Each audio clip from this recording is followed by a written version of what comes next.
एक मैट्रिक्स बनानी है ए आई जे, और अगर आई की वैल्यू जे से बड़ी है या जे के इक्वल है तो आई प्लस जे आना चाहिए। और अगर आई की वैल्यू जे से लेस है तो आई माइनस जे लेंगे हम। तो अब सबसे पहले हमें 3/2 का मैट्रिक्स चाहिए। तो सबसे पहले तो आप ये देखो कि 3 रो और 2 कॉलम, 3 रोज एंड 2 कॉलम होने चाहिए।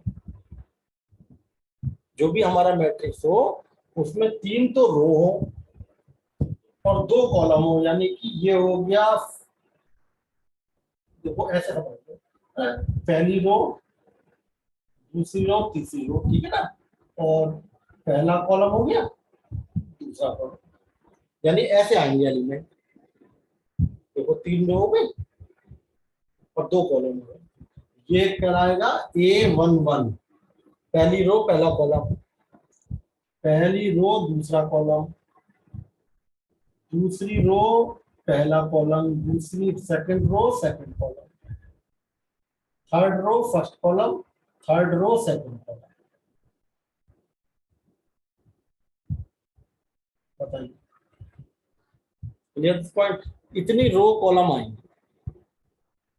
A11 का मतलब first row first column, A12 का मतलब पहली रो दूसरा कॉलम। देखो आपको सिर्फ 2 कॉलम तक रखना है और रो रखनी है 3, पहली दूसरी तीसरी।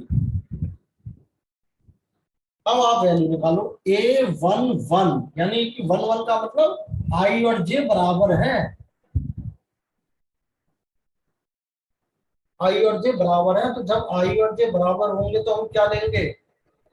जब आई और जे इक्वल होंगे then we take I plus J, यानी कि 1 + 1 यानी कि 2। अब A12, यानी कि आई तो है 1 और जे क्या है? जे है 2, 1 लेस देन जे, आई लेस देन जे, क्योंकि आई की वैल्यू 1 है, जे की वैल्यू 2 है, 1 लेस देन 2। आई लेस देन जे में क्या लेते हैं? आई माइनस जे। जब आई की वैल्यू जे से लेस हो तो हम क्या लेंगे? I minus J, then we take I minus J, यानी कि 1 - 2 दैट इज माइनस। ऐसे निकालते चले जाओ। अब A21, अब A21 में देखो आई तो 2 हो गया, आई हो गया 2, जे हो गया 1, आई ग्रेटर देन जे, आई की वैल्यू 2 है, जे की वैल्यू 1 है, 2 बड़ा होता है 1 से, यानी कि आई ग्रेटर देन जे। तो जब आई जे से बड़ा होगा, ग्रेटर होगा, तो हम क्या लेंगे? आई प्लस जे लेंगे।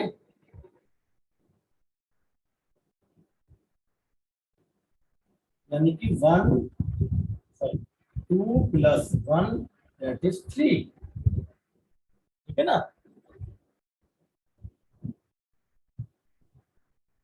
अब आ जाओ A22, A22 का मतलब आई भी 2 है, जे भी 2 है, दोनों 2 है, आई भी और जे भी।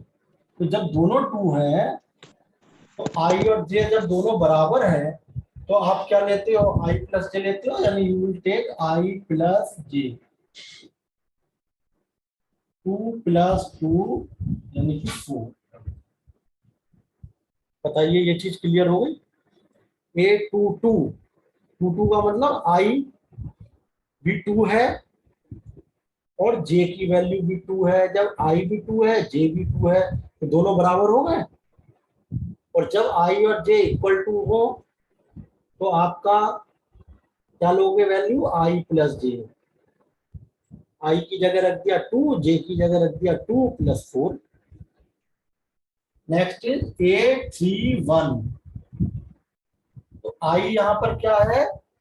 3 है, और जे यहाँ पर 1 है, 3 ग्रेटर देन 1, यानी कि आई ग्रेटर देन जे, ठीक है ना, क्योंकि आई की वैल्यू 3 है, जे की वैल्यू 1 है, 3 ग्रेटर देन जे, 3 ग्रेटर देन 1, यानी आई जो है वो जे से बड़ा है। जब आई जे से बड़ा होगा तो आप क्या लोगे, then you take I plus J, यानी कि 3 प्लस 1 यानी कि 4, एंड अगेन A32,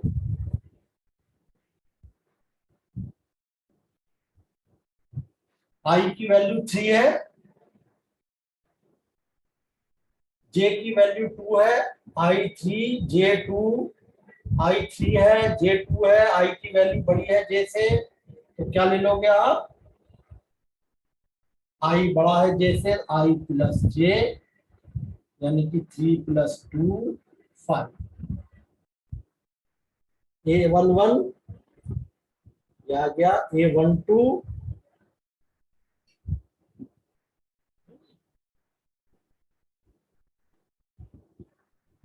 बताइए, क्लियर हो गया। अब आप यहां रख दो वैल्यू, A11 की वैल्यू 2 है, A12 की वैल्यू -1 है, A21 की वैल्यू 3 है, A22 की वैल्यू 4 आ गई, A31 की वैल्यू 4 आ गई, एंड A32 की वैल्यू 5। बन गया मैट्रिक्स, ये आपका 3/2 का एक मैट्रिक्स बन गया। ठीक है बच्चों, तो एक तो इस टाइप के क्वेश्चन है, कल भी मैंने एक कराया था, बताइए समझ में आ गया सबका। Yes sir. तो इसको ऑर्डर को देख के हम बना लेंगे। अब इसके बाद आता है कि मैट्रिक्स का एडिशन या सब्ट्रैक्शन। तो बताइए, मैट्रिक्स का एडिशन वगैरह अगर आता हो तो आप सीधे मल्टीप्लिकेशन पे चले, करने को समझाया होगा, सिंपल है मैट्रिक्स एडिशन।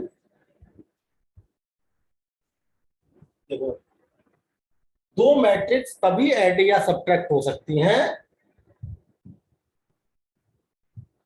जब उनके ऑर्डर सेम हो। To matrices can be added oblique subtracted if they have same order, अगर उनके ऑर्डर सेम। अगर मैं आपसे कहूं 1 2 3 4, इसको तुम प्लस करो 2 3 4 5 6 7 में, तो ये ऐड नहीं हो सकते, क्योंकि इसका ऑर्डर क्या है, 2 रो है 2 कॉलम है, यानी कि 2/2, इसका हो गया 2/3, ऑर्डर सेम नहीं है,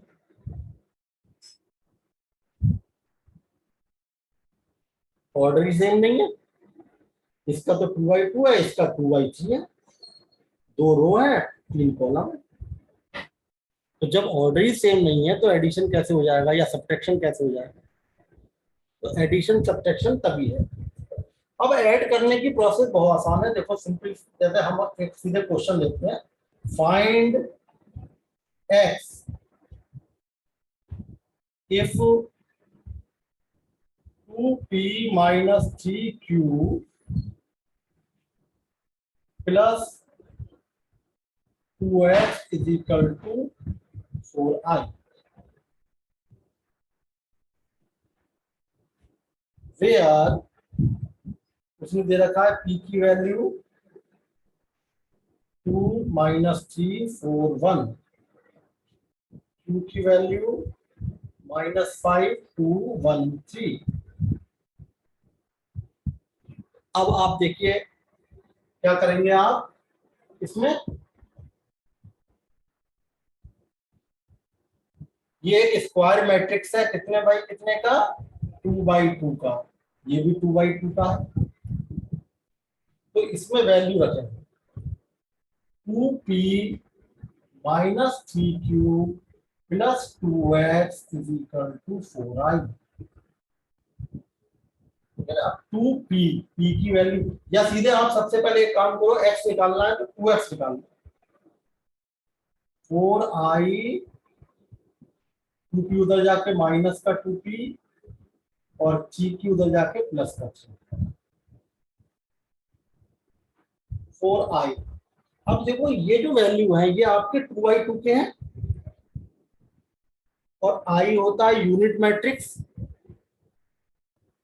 कल बताया था हमने कि यूनिट मैट्रिक्स क्या होता है, 1 0 0 0 1 0 0 0 1। ये तो 3x3 का है, और ये 1 0 0 1, ये 2x2 का है। तो कौन सा वाला रखोगे इसमें? सर 2 वाला। 4i 1 0 0 1, 2p, p की जगह 2 माइनस 3 4 1, ठीक है, और ये मैं रख कर दे रहा हूँ प्लस 3 q, q की जगह माइनस 5 2 1 3। अब आपने क्या किया, सबसे पहले इसको मैंने बताया था कल स्केलर में, ये 4 जो है सबसे मल्टीप्लाई होगा हर एक से। मैट्रिक्स में जो मल्टीप्लिकेशन होती है वो हर एलिमेंट से होती है, 4 0 0 4,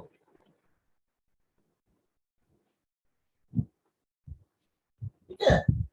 2 की मल्टीप्लाई, या फिर -2 भी कर लो इसको, ये तो अपने अपना तरीका सबका बच्चों का अलग अलग है। -2 भी करेंगे, -4, -2 -3 प्लस के 6, -2 4 माइनस के 8, -2 की 1 से करी माइनस के, उससे ये प्रॉब्लम खत्म हो जाएगी सोचने की, बस सबको ऐड करना रह जाएगा।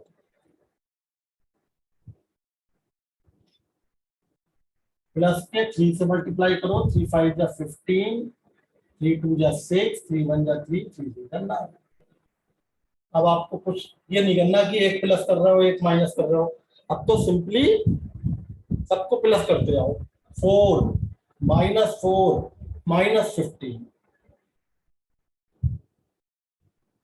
पहले वाले एलिमेंट में पहला वाला एलिमेंट ऐड होगा, दूसरे वाले में 0, इसका दूसरा a12 क्या है +6, इसका क्या है +6,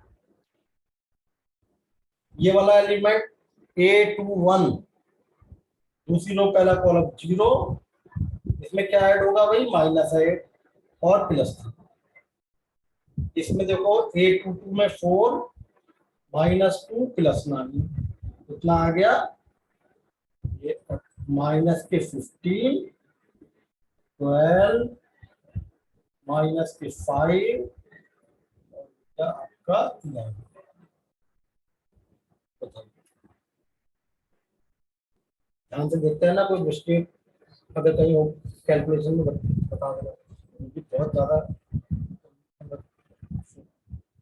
2x की वैल्यू आ गई तो x की वैल्यू क्या आ जाएगी, 1/2 -15 12 -5 11। बताइए आ गया x की वैल्यू, ये आपके x की वैल्यू आ गई। तो बहुत कई क्वेश्चन दे रखे हैं, दो एक्सरसाइज तक तो ऐसे ही है, मेन तो प्रोडक्ट शुरू है। अब आपको उसमें निकालना है, x की वैल्यू निकालनी है, और देखिए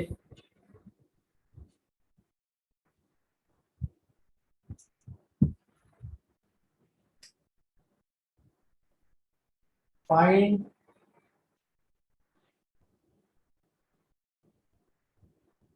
x if 3p, if p minus 2q plus x is equal to 0। ये 0 क्या है यहाँ पर, नल मैट्रिक्स। नल मैट्रिक्स का मतलब जिसके सारे एलिमेंट 0 हो, चाहे मतलब चाहे वो 2/2 की हो, चाहे वो 3/3 की हो, चाहे वो 1/2 की हो, चाहे 2/3 की हो, कोई भी हो, ऑल एलिमेंट 0 होने चाहिए। where P diagonal 2 minus 3 5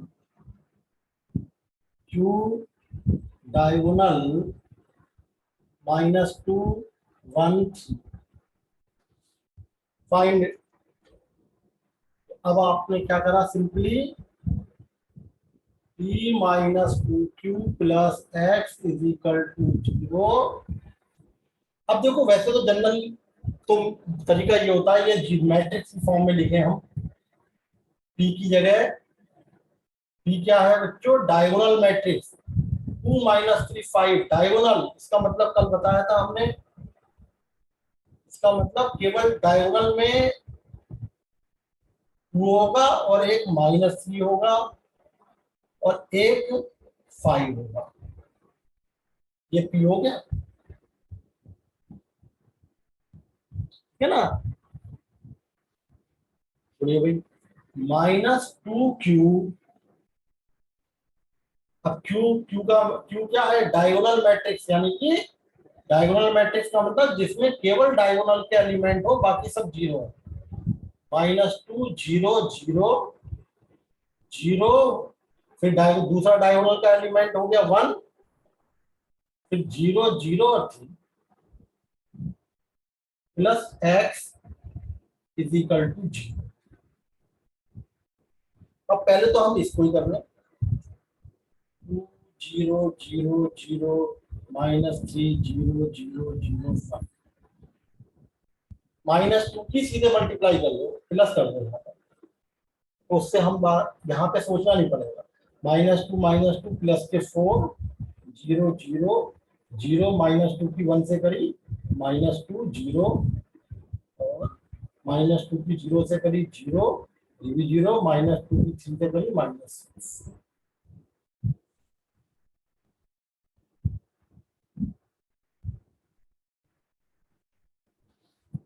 अब आप इन्हें ऐड कर सकते हो आसानी से। देखो अब तो ऐड करना है, 2 + 4 6 0 + 0 0 0 0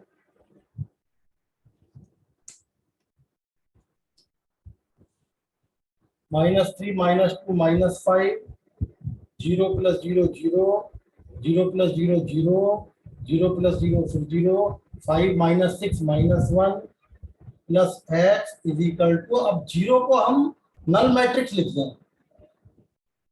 तरीका तो ये है, ये नहीं कि हम उधर ले गए सीधे, क्योंकि मैट्रिक्स में मैट्रिक्स ही ऐड होता है, मैट्रिक्स में मैट्रिक्स ही माइनस होता है। तो 0 जो है आपका नल मैट्रिक्स है। लेकिन ऐसा है, अगर बच्चा कर भी देता है उधर ले आके, तो ऐसा नहीं है 2 नंबर एक का मुश्किल से क्वेश्चन होता है। तो 2 नंबर में इतनी ज्यादा वो वैल्यू नहीं है कि आप 0 को 0 मैट्रिक्स दिखा के करेंगे, उधर भी डायरेक्ट ले जाके तो ये माना जा सकता है कि आपने ओरल कर दिया। तो अब आप क्या करेंगे, उधर ले जाओ बस। अभी क्या बन जाएगा भाई, एक्स की वैल्यू क्या हो जाएगी, उधर जाके माइनस करो, ये 6 0 में उधर जाके माइनस हो जाएगा। तो हम डायरेक्ट बस लिखते रहे -6, 0 तो ऐसे ही रहेगा, ये 0 ऐसे ही रहेगा, ये 0 ऐसे ही रहेगा, -5 + 5 हो जाएगा और 0 0 और -1 जो है वो +1 हो जाएगा। समझ में आया, माइनस क्यों किया मैंने, ये पूरा पूरा मैट्रिक्स उधर जाएगा ना, वो तो 0 ही है, उसमें तो कुछ क्या प्लस करें और क्या माइनस करें। तो जब माइनस करोगे तो 0 -6 -6 आ गया, 0 माइनस माइनस प्लस 5 5 आ गया, 0 माइनस माइनस +1 1 आ गया। बताइए आ गया समझ में। ये देखो हमने इसको ऐसे लिख दिया ना, तो अगर हम और प्रॉपर्ली लिखें तो वो लिखेंगे 0 0 0 0 0 0 0 0 0 -6 0 0 0 -5 0 0 0 -1। ये क्या बन जाएगा, -6 5 एंड लास्ट टर्म 0 0। बताइए आगे एक्स की वैल्यू।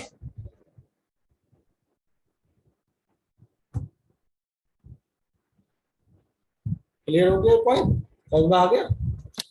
अब तो अभी आपके जो एक्सरसाइज है उसमें तो दो तरीके के क्वेश्चन की बेसिकली है।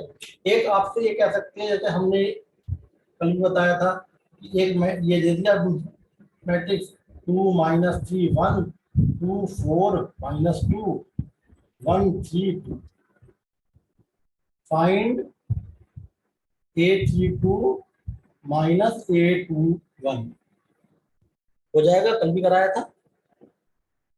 A32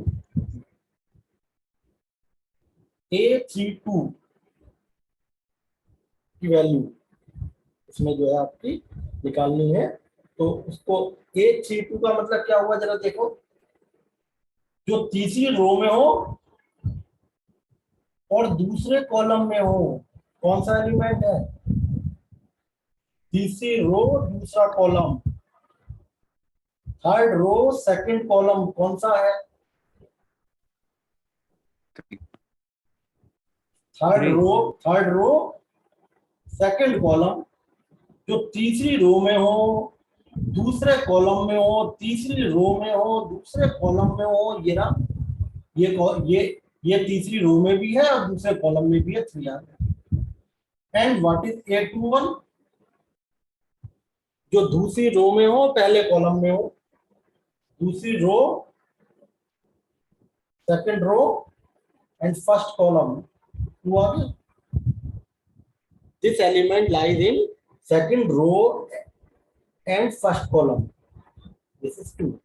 अब रख दो यहाँ पर A32 -A21, यानी कि ये हो गया भैया आपका 3 -2 दैट इज 1। एक नंबर में ऐसे पूछ सकते हैं, कल भी मैंने ऐसा कराया था एक question.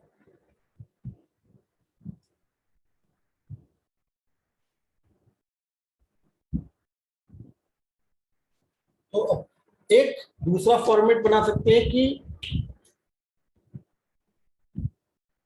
If total element in a matrix is 24, what are possible order of matrices? अगर टोटल एलिमेंट 24 है तो क्या क्या ऑर्डर पॉसिबल है, तो सबसे पहला 1/24, एक रो 24 कॉलम, 24 रो एक कॉलम, जितने भी इसके फैक्टर हो जाएंगे वो सब कर दो, फिर 2 से कर दो, 2/12, 2 रो 12 कॉलम, 24 बन जाएंगे। इसका उल्टा कर दो 12/2, अब 3 से करो, 3 × 8, 3 रो हो 8 कॉलम हो। What are the possible order, तो 3/8 हो सकता है, और इसका 3/8 का उल्टा 8/3 हो गया। चलो 9 9 10 11 12, अब 12 तो आएगा दोबारा। इतने पॉसिबल मैट्रिक्स बनेंगे इसके, 6 तरीके के मैट्रिक्स बन सकते हैं। आगे समझ में कि अगर किसी मैट्रिक्स में टोटल एलिमेंट 24 है तो उनमें कितने तरीके के मैट्रिसेस बन सकते हैं। तो आप सर, हाँ बोलो। हाँ हाँ सर 6 × 4 भी तो हो सकता है इसमें। कौन सा 6, हाँ अभी 6 है 6 क्या? × 4 मैं वही तो कह रहा था, कुछ रह तो नहीं गया, 6/4 और 4/6 वही तो। हाँ 6/4, तो वो क्यों रह गया भाई। अच्छा 2 के बाद हम सीधे, अच्छा 3 के बाद 4 नहीं अपने काम, ठीक है 4 नहीं देखा हमने, 6/4 4/6, तो यानी कितने हो गए, कोई फैक्टर है, सिंपल सारे फैक्टर लिख दो। 8 तरीके में मैट्रिक्स बन सकते हैं, नहीं है? तो ये है सिंपल। इसमें बताओ, इसमें 1 नंबर का क्वेश्चन है, समझ आती है, कर लो, कोई वो है नहीं, सिंपल है। कितने टाइप के मैट्रिक्स बन सकते हैं, 1 × 24 24/1, 2/12 12/2, 3/8 8/3, ऐसे। अब आता है हमारा मैट्रिक्स मल्टीप्लिकेशन। देखो ये बहुत इंपॉर्टेंट, मैट्रिक्स मल्टीप्लिकेशन।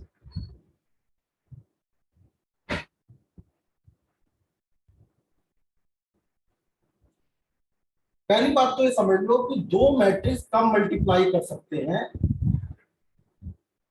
जैसे एक का ऑर्डर m/n है,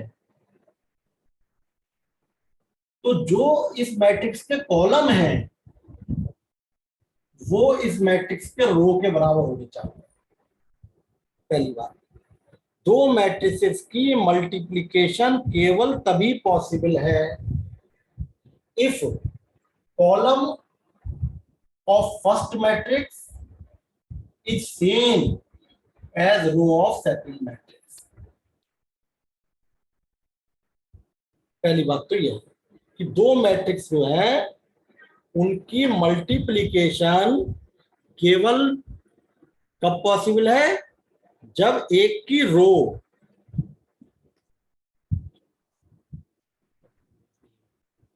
तो जब एक की कॉलम पहले मैट्रिक्स और पहले वाले का कॉलम, ये कॉलम तो है, और दूसरे का रो बिल्कुल सेम है। और मल्टीप्लिकेशन के बाद जो मैट्रिक्स आएगा बच्चों, उसका ऑर्डर क्या आएगा, पहला और आखिरी, m इंटू p। पहली बात तो ये मैट्रिक्स की मल्टीप्लिकेशन तभी पॉसिबल है जब पहले मैट्रिक्स का कॉलम और दूसरे वाला जो मैट्रिक्स है उसका रो सेम हो। अगर सेम नहीं है तो किसी हालत में मल्टीप्लिकेशन नहीं हो सकती। And after multiplication we get m/p। दूसरी बात, अब जैसे हमने ये कहा एक मैट्रिक्स है, हम मल्टीप्लिकेशन कर रहे हैं, जैसे ये है 2 या a b c d e f, ये ऑर्डर देख रहे हो आप कितने का है, 2/3 का। इसका मतलब जो दूसरा मैट्रिक्स हो उसकी रो कितनी होनी चाहिए,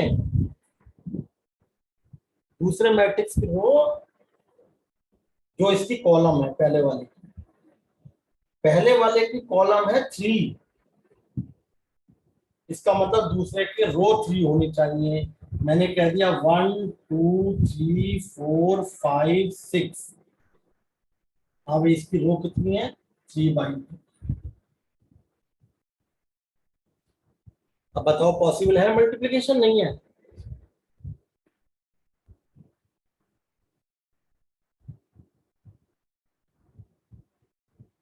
Yes, sir. सेम है, पॉसिबल है। और मल्टीप्लिकेशन के बाद दो रो आएंगी, दो कॉलम आएंगे। हम मल्टीप्लिकेशन कैसे करते हैं समझ लीजिए। रो जो है, रो वो चलती है पहले मैट्रिक्स के हिसाब से, और मल्टीप्लाई करते समय जो कॉलम है वो चलता है दूसरे मैट्रिक्स के हिसाब से हमेशा। रो चलती है पहले मैट्रिक्स के हिसाब से। सबसे पहले तो आप एक बात ये देख लो कि रो चलेगी पहले मैट्रिक्स के हिसाब से। पहले मैट्रिक्स में कितनी रो है, 2। इसका मतलब इस मल्टीप्लिकेशन के बाद जो मैट्रिक्स आएगा उसमें 2 रो आएंगी, और कॉलम चलते हैं इसके हिसाब से। इसमें कितने कॉलम है, 2। इसका मतलब मल्टीप्लिकेशन के बाद जो मैट्रिक्स आएगा वो 2/2 का है, इसमें 2 रो है। इसका मतलब 2 तो रो आएंगी और 2 कॉलम है। ठीक है, ये तो एक कॉमन बात हो गई। अब हम पहला एलिमेंट लिखते हैं। देखो ये देखो, अब मुझे बताओ ये कौन सी रो में होगा पहला, ये पहली रो का एलिमेंट होगा और पहला कॉलम होगा, तो यही तो होगा फर्स्ट रो फर्स्ट कॉलम। इसका मतलब क्या हुआ, फर्स्ट रो फर्स्ट कॉलम। तो रो मैंने कहा इसके हिसाब से चलेंगी, तो this is first row. And ये एलिमेंट A11 ही तो होगा, पहली रो पहला कॉलम। तो पहली रो ये रही और पहला कॉलम जो है वो इसके हिसाब से चलता है। दूसरे वाले के, तो पहली रो के तीनों एलिमेंट को पहले कॉलम के तीनों एलिमेंट से मल्टीप्लाई करेंगे। पहले एलिमेंट की पहले से a इंटू 1 प्लस दूसरे एलिमेंट की दूसरे से b इंटू 3 प्लस तीसरे एलिमेंट की तीसरे से c इंटू 5। बताइए भैया आगे बात समझ में? Yes, sir. अब आ जाओ यहाँ पे। अब ये कौन सी रो में आया? पहली रो। ये एलिमेंट कौन सा होगा? पहली रो दूसरा कॉलम। यानी कि पहली रो को, क्योंकि रो लेते हैं पहले वाले मैट्रिक्स के हिसाब से, पहली रो को हम दूसरे कॉलम से मल्टीप्लाई करेंगे तब लिखेंगे। This is first row second column. First row को, पहले मैट्रिक्स की पहली रो को दूसरे कॉलम से। अब इसमें देखो 3 एलिमेंट है, इसमें भी 3 है, तो पहले की पहले से करेंगे 2a, दूसरे की दूसरे से करेंगे b इंटू 4, तीसरे की तीसरे से करेंगे c इंटू 6। क्लियर? अब जरा मैं 1 मिनट के लिए, एक बिल्कुल नया बच्चा है वो आगे आ जाता है यहाँ पर, वो कहता है सर यहाँ वाला भी लिख रहा हूँ मैं। तो पहली रो तीसरा कॉलम, पहली रो को किससे करोगे? तीसरे कॉलम से। तीसरा कॉलम तो है ही नहीं, तो अपने आप ही बंद हो जाएगा। तो पहली रो थर्ड कॉलम करेंगे ना, फर्स्ट रो को हम किससे मल्टीप्लाई करेंगे? थर्ड कॉलम से। थर्ड कॉलम जब है ही नहीं तो कैसे कर दोगे? यही अपने आप खत्म होगा मैट्रिक्स।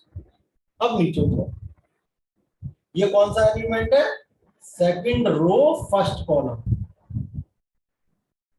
यानी सेकंड रो की मल्टीप्लाई पहले कॉलम से करेंगे। सेकंड रो ये वाली है, क्योंकि रो इसके हिसाब से लेते हैं।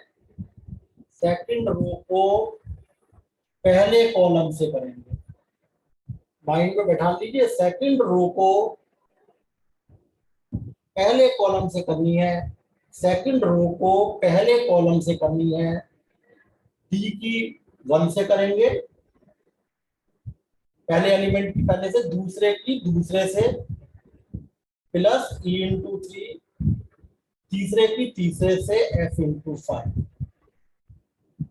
अब यहां आ जाओ, कौन सी रो में आ रहा है ये एलिमेंट? दूसरी रो में, दूसरे कॉलम में। यानी इसकी दूसरी रो को, क्योंकि रो इसके हिसाब से चलेगी, दूसरी रो को, और कॉलम दूसरा किसका लेंगे? ये वाला। इसके तीनों एलिमेंट को इसके तीनों एलिमेंट से करो, d इंटू 2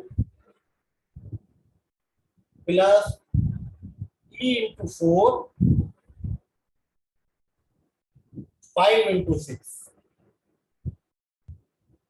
अब मान लेते हैं आप नीचे उतरा है, तो ये तीसरी रो है। तो भैया जब तीसरी रो यहाँ है ही नहीं तो कैसे चल लोगे आप?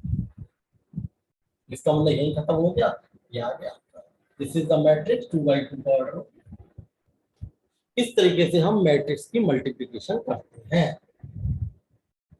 तो मैट्रिक्स मल्टीप्लिकेशन आ गया समझ में कैसे होती है? अब एक क्वेश्चन देखिए,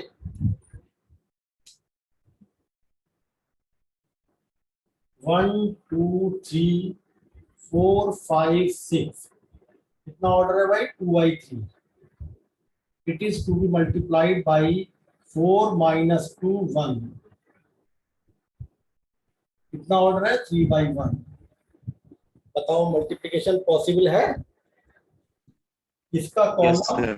रो से बराबर है, रो कॉलम इसका रो सेम है। अब आपको कुछ नहीं करना, पहली बात तो आप यहां लिखोगे पहली रो पहला कॉलम, रो चलेगी इसके हिसाब से और कॉलम चलेगा इसके हिसाब से। पहली रो को पहले कॉलम से, पहली रो को, रो आपकी चलेगी इस हिसाब से, कॉलम चलेगा इस हिसाब से। पहली रो को पहले कॉलम से 1। अब पहली रो में 3 एलिमेंट है, पहले कॉलम में 3 एलिमेंट है, पहले की पहले से करो 1 इंटू 4, दूसरे की दूसरे से करो प्लस 2 इंटू -2, तीसरे से करो 3 into 1। अब आगे बढ़ो, पहली रो दूसरा कॉलम, पहली रो को दूसरे कॉलम से है दूसरा कॉलम क्या तुम्हारे पास? नहीं है, इसका मतलब यही खत्म हो गया। वैसे भी 2 by 3 दो रो और एक कॉलम आएगा। अब यहां आ जाओ, दूसरी रो, ये दूसरी रो पहला कॉलम है, यानी कि दूसरी रो को पहले कॉलम से करो। 4 into 4, 5 into -2, 6 into 1, यानी कि आपका बस ये आ गई रो। कितना हो गया ये? 4 - 4 + 3